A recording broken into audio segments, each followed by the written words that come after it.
Livro A Ciência do Bom Viver, capítulo 40. Auxílio na vida diária.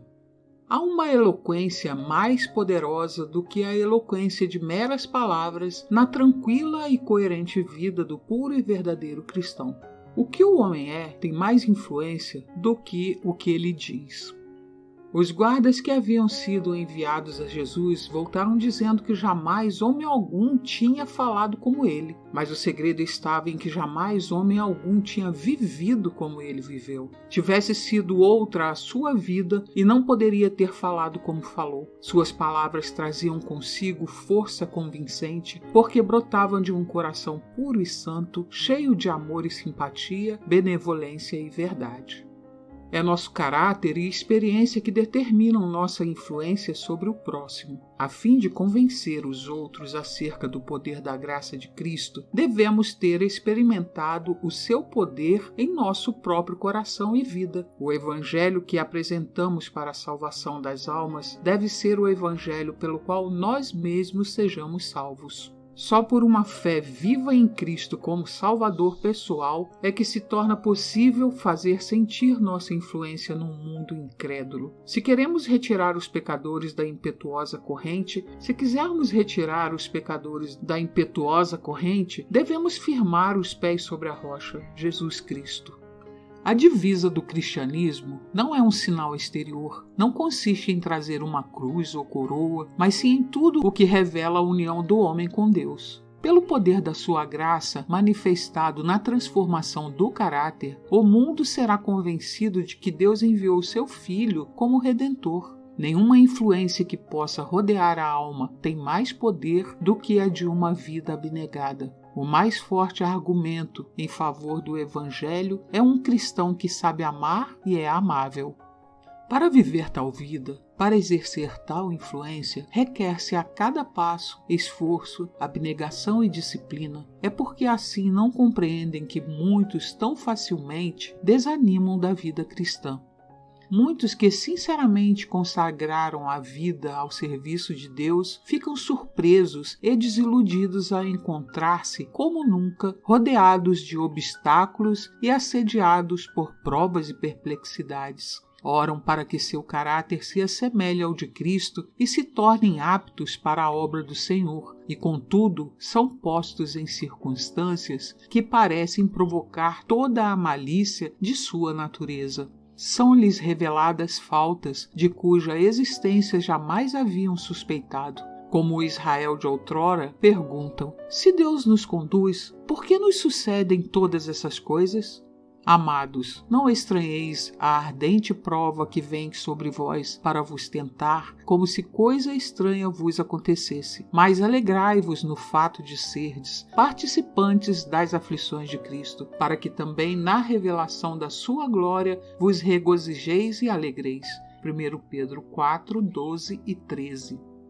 É justamente porque Deus os conduz que estas coisas lhes sucedem. As provas e obstáculos são os métodos de disciplina escolhidos pelo Senhor e as condições de bom êxito que nos apresenta. Ele, que lê o coração dos homens, conhece melhor do que eles mesmos o seu caráter. Vê que alguns têm faculdades e possibilidades que, bem dirigidas, podiam ser empregadas no avanço de sua obra. Em sua providência, Deus colocou estas pessoas em diferentes situações e variadas circunstâncias, a fim de que possam descobrir em seu caráter defeitos que a eles próprios estavam ocultos. Dá-lhes oportunidades de corrigirem tais defeitos e de se tornarem aptos para o servir. Permite, por vezes, que o fogo da aflição os assalte, a fim de que sejam purificados. O fato de sermos chamados a suportar a prova mostra que o Senhor Jesus vê em nós alguma coisa de precioso que deseja desenvolver. Se nada visse em nós que pudesse glorificar seu nome, não desperdiçaria tempo a depurar-nos. Não lança pedras sem valor na sua fornalha. É o minério precioso que ele depura. O ferreiro põe o ferro e aço no fogo, a fim de provar que qualidade de metais são. O Senhor permite que seus eleitos sejam postos na fornalha da aflição para lhes provar a têmpera e ver se podem ser formados para a sua obra. O oleiro toma o barro e molda-o segundo lhe apraz. Amassa-o e trabalha-o, divide-o e volta a juntá-lo, umedece-o e depois seca-o, deixa-o em seguida durante algum tempo sem lhe tocar. Quando está perfeitamente maleável, prossegue na tarefa de fazer dele um vaso. Molda-o numa forma e alisa-o e pule-o em volta, seca-o ao sol e coze-o no forno. Torna-se então um vaso apto para servir. Do mesmo modo, o Supremo Artista deseja moldar-nos e formar-nos. E como o barro está nas mãos do oleiro, assim estamos nós em suas mãos. Não procuremos fazer a obra do oleiro, compete-nos simplesmente deixar-nos moldar pelo Supremo Artífice. A sabedoria é a coisa principal. Adquire, pois, a sabedoria. Sim, com tudo o que possuís, adquire o conhecimento. Provérbios 4, 7. Amados, não estranheis a ardente prova que vem sobre vós, para vos tentar, como se coisa estranha vos acontecesse. Mas alegrai-vos no fato de serdes participantes das aflições de Cristo, para que também na revelação da sua glória vos regozijeis e alegreis. 1 Pedro 4, 12 e 13. À plena luz do dia e ouvindo a música de outras vozes, o pássaro engaiolado não aprenderá a canção que o dono procurou ensinar-lhe. Aprende um fragmento desta, um trilo daquela, mas nunca uma melodia determinada e completa. Eis, porém, que o dono cobre a gaiola e a coloca onde o pássaro não ouvirá senão o canto que se lhe pretende ensinar. Nas trevas, o pássaro tenta de novo modular aquele canto, até que por fim o entoa em perfeita melodia. Pode então sair o pássaro da obscuridade e voltar à luz. Não esquecerá jamais a melodia que se lhe ensinou. É assim que Deus procede com os seus filhos. Ele tem um canto para nos ensinar e quando o houvermos aprendido no meio das sombras da aflição, poderemos cantá-lo para sempre.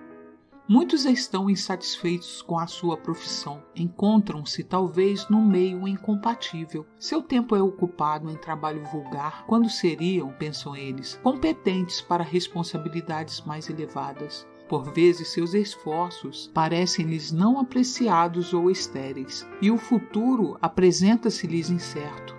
Lembremo-nos que nosso trabalho, ainda que não o tenhamos escolhido, deve ser aceito como tendo sido escolhido por Deus para nós. Seja ele agradável ou não, temos obrigações de cumprir o dever que se nos apresenta. Tudo quanto te vier à mão para fazer, faze-o conforme as tuas forças, porque na sepultura, para onde tu vais, não há obra, nem indústria, nem ciência, nem sabedoria alguma. Eclesiastes 9, 10. Se o Senhor deseja que levemos uma mensagem a Nínive, não lhe será agradável que vamos a Jope ou a Cafarnaum. Ele tem motivos para nos enviar aonde nossos passos foram dirigidos. Talvez lá houvesse alguém em necessidade do auxílio que lhe poderíamos prestar. Ele que enviou Filipe ao ministro etíope, Pedro ao centurião romano e a menina israelita em auxílio de Naamã, o capitão sírio, envia hoje homens, mulheres e jovens como seus representantes àqueles que têm necessidade de ajuda e guia divinas. Nossos planos nem sempre são os planos de Deus. Ele pode ver que vale mais para nós e para a sua causa recusar nossas melhores intenções, como fez no caso de Davi. Mas de uma coisa podemos estar certos, é de que abençoará e empregará no avanço da sua causa aqueles que sinceramente se consagram à sua glória com tudo o que possuem. Se vir que é melhor não atender os desejos, compensará a recusa dando-lhes provas do seu amor e confiando-lhes outro serviço. Em sua amorosa solicitude e interesse para conosco, ele nos compreende melhor do que nós próprios, permite-nos, por vezes, que procuremos egoístamente satisfazer nossa ambição. Não tolera que omitamos os deveres caseiros, mais sagrados, que junto de nós nos aguardam. Muitas vezes, esses deveres propiciam a educação essencial à nossa preparação para uma obra mais elevada. Nossos planos são com frequência frustrados a fim de que sejam cumpridos os planos de Deus a nosso respeito. Nunca somos chamados a fazer um sacrifício real para Deus. pede que lhe submetamos muitas coisas, mas fazendo, não abandonamos senão o que nos impediria na marcha para o céu. Mesmo quando chamados a abandonar coisas boas em si mesmas, podemos estar seguros de que Deus nos está assim preparando algum bem maior.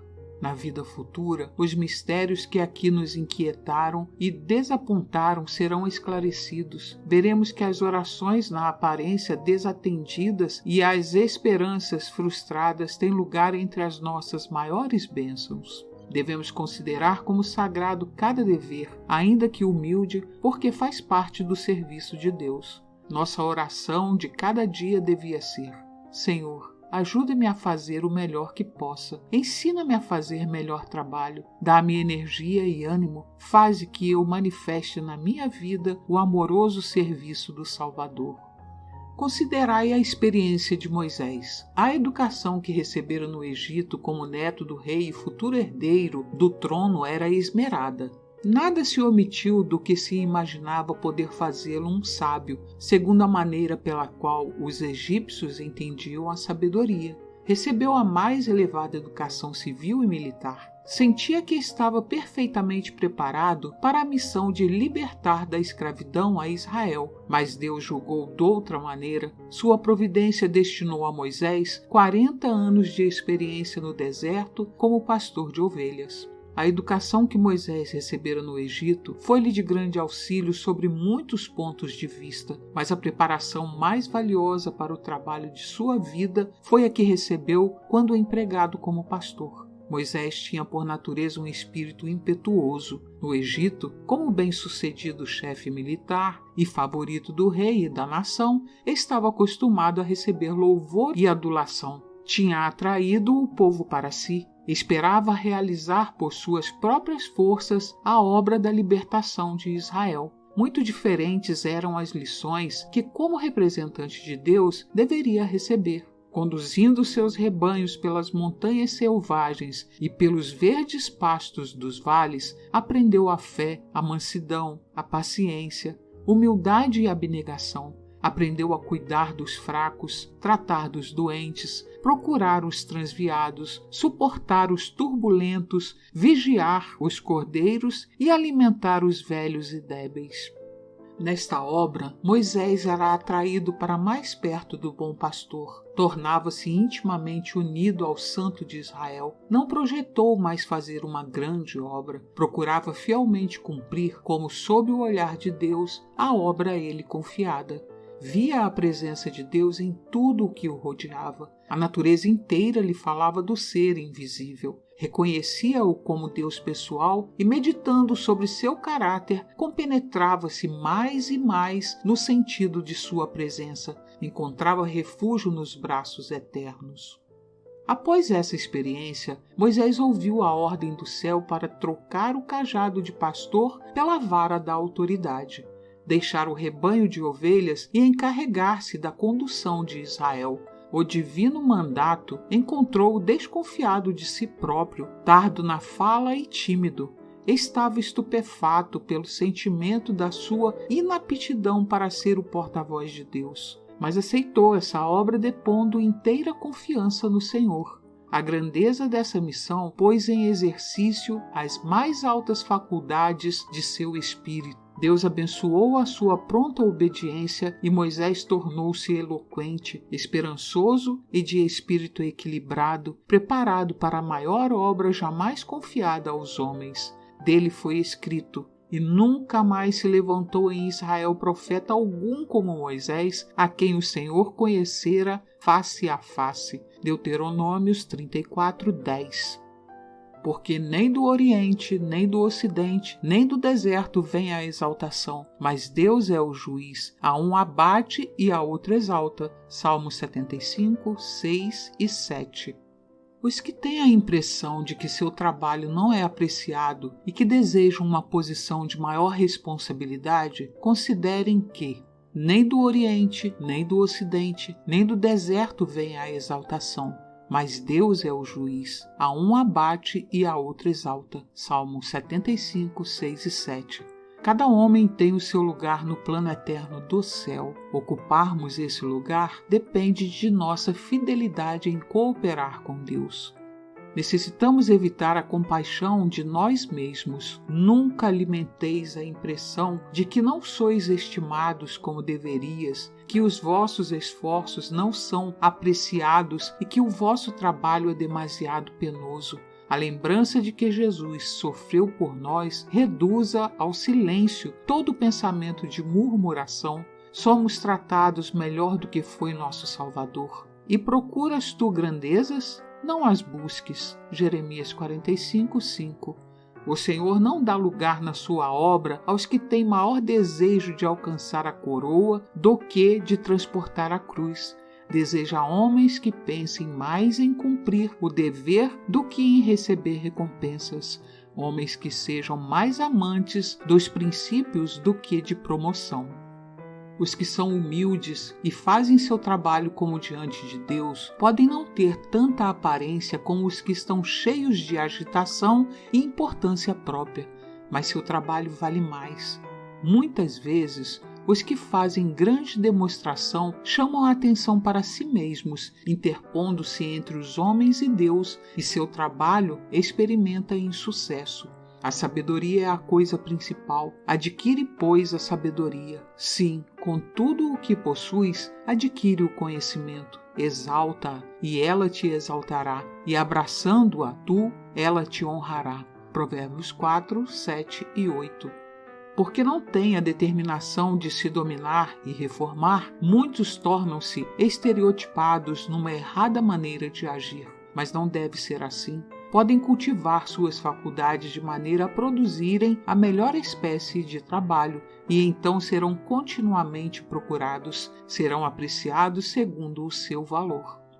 Se alguns são classificados para uma posição mais alta, o Senhor deporá o fardo não apenas sobre eles, mas sobre aqueles que o escolheram, que conhecem seu valor e que podem, com conhecimento de causa, incentivá-lo para a frente. São os que cumprem fielmente o trabalho que lhes é designado, dia a dia, que na ocasião oportuna ouvirão de Deus. Sobe para mais alto. Enquanto os pastores estavam vigiando seus rebanhos nas colinas de Belém, os anjos do céu visitaram-nos. Da mesma sorte hoje, enquanto o humilde trabalhador por Deus cumpre seu trabalho, os anjos de Deus estão ao seu lado, ouvindo suas palavras, notando o modo como seu trabalho é feito, para ver se podem ser confiadas às suas mãos responsabilidades mais amplas.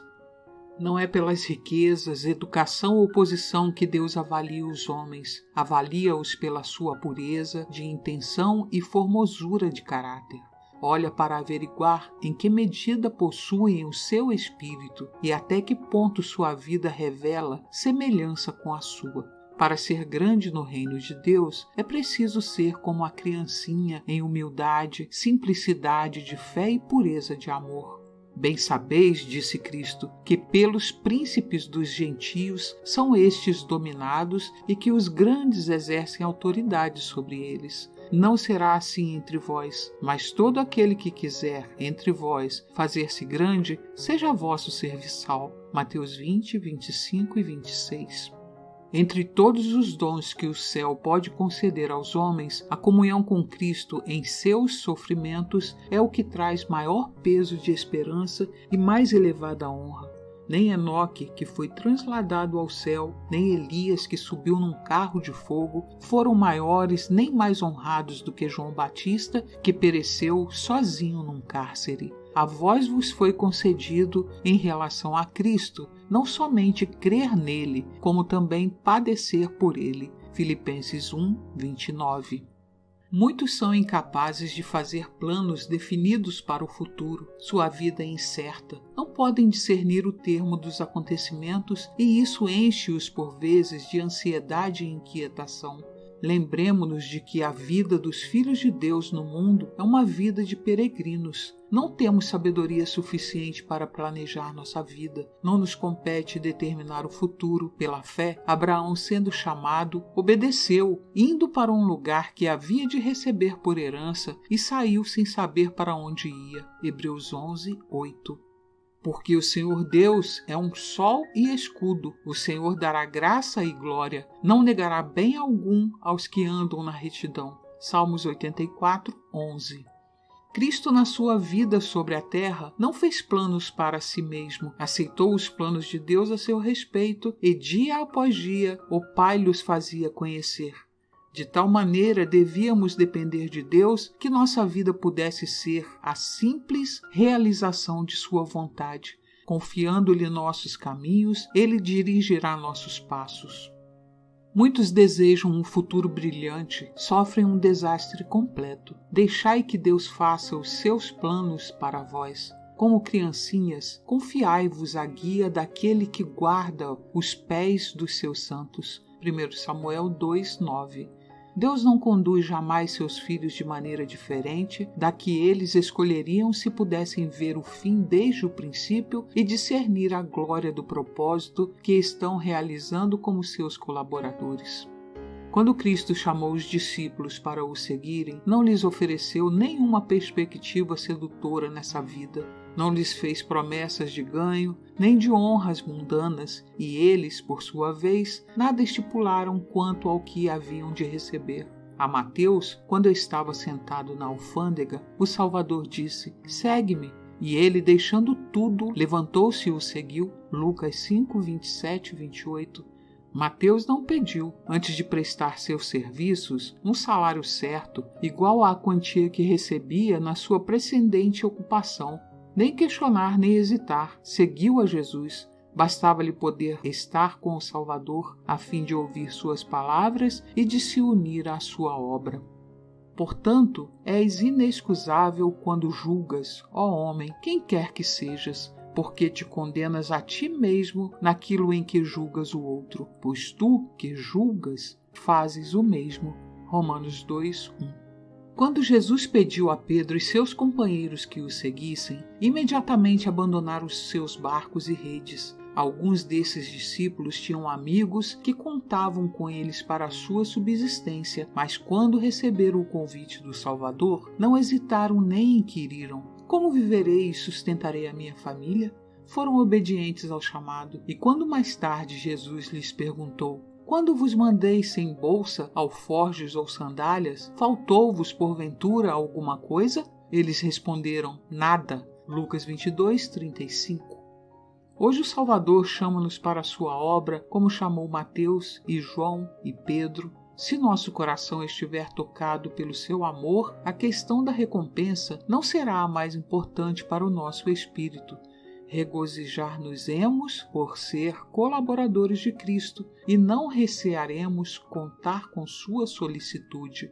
Se fizermos de Deus a nossa força, teremos clara percepção do dever e aspirações desinteressadas. Nossa experiência será movida por um nobre ideal que nos levará acima dos motivos sórdidos. Muitos que professam seguir a Cristo têm um coração ansioso e inquieto porque receiam confiar-se a Deus. Não se entregam completamente a Ele porque temem as consequências que tal entrega possa implicar. Enquanto não fizerem essa entrega, não podem encontrar a paz. Pelo que sinto prazer nas fraquezas, nas injúrias, nas necessidades, nas perseguições, nas angústias por amor de Cristo, porque quando estou fraco, então sou forte. 2 Coríntios 12, 10. Há muitos cujo coração está oprimido sobre o peso de cuidados porque procuram fazer com o mundo. Escolheram seu serviço, aceitaram suas perplexidades, adotaram seus costumes. Assim, seu caráter é deformado e sua vida torna-se fatigante. As preocupações contínuas esgotam as forças da vida. Nosso Senhor deseja que se libertem desse jugo de escravidão. Convida-os a aceitar o seu jugo, dizendo: "O meu jugo é suave e o meu fardo é leve." Mateus 11, 30. A inquietude é cega e não pode discernir o futuro, mas Jesus vê o fim desde o princípio. Para cada dificuldade, tem já preparado um alívio. Não negará bem algum aos que andam na retidão. Salmos 84, 11. Nosso Pai Celeste tem 1000 maneiras de nos prover as necessidades das quais nada sabemos. Os que aceitam como princípio dar lugar supremo ao serviço de Deus verão desvanecidas as perplexidades e terão caminho plano diante de si. O cumprimento fiel dos deveres de hoje é a melhor preparação para as provas de amanhã. Não penseis em todas as dificuldades e cuidados de amanhã, ajuntando-os os fardos de hoje. Basta cada dia o seu mal. Mateus 6:34. Tenhamos esperança e ânimo. O desânimo no serviço de Deus é pecaminoso e desarrazoado. Deus conhece as nossas necessidades. A onipotência do Rei dos Reis, nosso fiel Deus, une a amabilidade e solicitude de bom pastor. Seu poder é absoluto e constitui a garantia do seguro cumprimento de suas promessas para todos os que nele confiam. Há meios para remover toda a dificuldade a fim de que os que o servem e respeitam as providências que ele entrega possam receber auxílio. Seu amor sobrepuja qualquer outro amor na proporção em que os céus são mais altos que a terra. Vela sobre seus filhos com um amor que é incomensurável e eterno. Nos dias mais sombrios, quando as aparências se mostram mais adversas, tende fé em Deus. Está cumprindo sua vontade, fazendo todo o bem em auxílio de seu povo. A força dos que o amam e servem será renovada dia após dia. Pode e quer conceder a seus servos todo o socorro de que carecem, dar-lhes-á a sabedoria que suas variadas necessidades requerem. Escreveu o experimentado apóstolo Paulo e disse-me: a minha graça te basta, porque o meu poder se aperfeiçoa na fraqueza. De boa vontade, pois, me gloriarei nas minhas fraquezas, para que em mim habite o poder de Cristo. Pelo que sinto prazer nas fraquezas, nas injúrias, nas necessidades, nas perseguições, nas angústias, por amor de Cristo. Porque, quando estou fraco, então sou forte. 2 Coríntios 12, 9 e 10.